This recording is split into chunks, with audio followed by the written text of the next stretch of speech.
¿Cómo están amigos? Paz y bien y bienvenidos a un video más. Hoy vamos a hablar acerca de los padres de la iglesia y la importancia, participación y sobre todo el primado del obispo de Roma a través de la historia, sobre todo en los primeros siglos del cristianismo. Vamos a ver cómo los padres de la iglesia, los primeros cristianos finalmente van percibiendo y aportando sobre la importancia y la relevancia que tiene el obispo de Roma en la iglesia universal. San Clemente, obispo de Roma, uno de los padres del siglo I, habla de su autoridad en la caridad para solucionar un cisma en la iglesia de los Corintios. El Papa menciona, de la iglesia de Dios que habita en Roma, a la iglesia de Dios que habita en Corinto. A causa de las repentinas y sucesivas calamidades y tribulaciones que nos han sobrevenido, creemos, hermanos, haber vuelto algo tardíamente nuestra atención a los asuntos discutidos entre vosotros, mas si algunos desobedecieren a las amonestaciones que por nuestro medio os ha dirigido, el mismo, sepan que se harán reos de no pequeño pecado y se exponen a grave peligro. Bajo este contexto de la carta, Dionisio de Corinto atestigua que, hacia el año 170 perduraba aún en esa comunidad la costumbre de leer la carta de Clemente Romano en la celebración de la liturgia del domingo. Por las mismas fechas, en Egipto, la carta era tenida en tanta estima que Clemente de Alejandría la tenía como una escritura santa. En fin, Eusebio de Cesarea añade que, todavía en su tiempo primera mitad del siglo IV, la epístola de Clemente seguía siendo leída en muchas iglesias.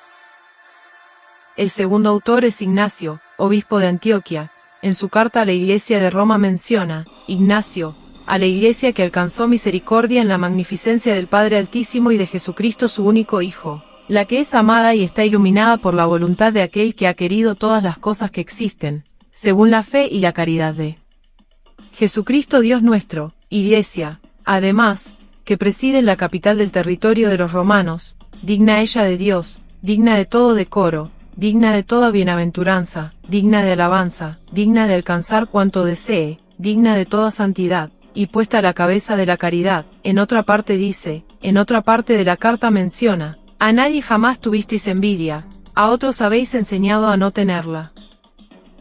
Ahora, pues, lo que yo quiero es que lo que a otros mandaste cuando los instruías como a discípulos del Señor, la carta termina diciendo, acuérdense en vuestras oraciones de la iglesia de Siria, que tiene ahora, en lugar de mí, por pastor a Dios.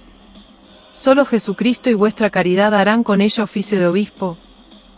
El siguiente autor es San Ireneo de Lyon, que en uno de sus escritos expone, sería muy largo, en un volumen como este, enumerar las sucesiones de todas las iglesias. Nos limitaremos a la iglesia más grande, más antigua y mejor conocida por todos, fundada y establecida en Roma por los dos gloriosísimos apóstoles Pedro y Pablo. Posteriormente San Ireneo expone, es preciso que concuerden con la iglesia de Roma, todas las demás iglesias, es decir, los fieles que están en todas partes, ya que en ellas se ha conservado siempre la tradición apostólica.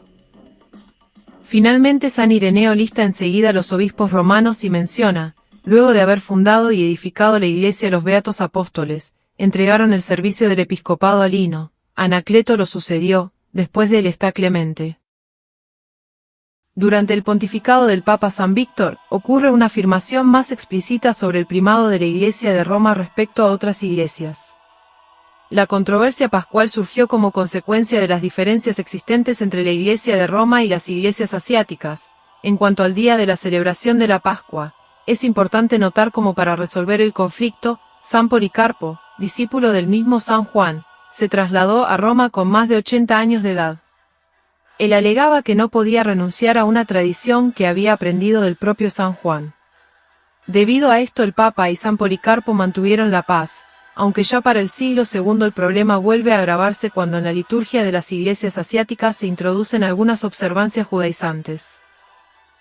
Ante esto el Papa Víctor, consciente de su potestad, convocó la reunión de sínodos provinciales en las diversas iglesias, y todos ellos, excepto los asiáticos, se mostraron de acuerdo con lo expuesto por el Papa y la costumbre romana. Entonces el Papa Víctor amenazó con sanciones canónicas y con la excomunión. El cisma no se produjo gracias a la intervención de San Ireneo, quien tras reconocer su adhesión a la observancia romana, pidió al Papa que no es excomulgara. Finalmente Tertuliano también menciona, en efecto, de esa manera dan a conocer sus orígenes las iglesias apostólicas. Como la iglesia de Esmirna cuenta que Policarpo fue puesto por Juan, como la iglesia de Roma que Clemente fue ordenado por Pedro, Tertuliano menciona también lo siguiente: si te encuentras cerca de Italia, tienes a Roma, de donde también para nosotros está pronta la autoridad, que feliz es esta iglesia a la que los apóstoles dieron, con su sangre, toda la doctrina, donde Pedro es igualado a la pasión del Señor. Finalmente Tertuliano expone: ¿quién, pues, de mente sana puede creer que ignoraron algo aquellos que el Señor dio como maestros, manteniéndolos inseparables en su discipulado, a quienes exponía aparte todas las cosas oscuras, diciéndoles que a ellos era dado conocer aquellos misterios que al pueblo no era permitido entender? Se le ocultó algo a Pedro, que fue llamado piedra de la iglesia que iba a ser edificada, que obtuvo las llaves del reino de los cielos y la potestad de desatar y atar en los cielos y en la tierra. Si te gustó este video, regálale un buen like, te invitamos a compartirlo, dejarnos tus mensajes, tus comentarios, compártelo, dale like, suscríbete y nos vemos en otro video. Gracias por tu atención, paz y bien.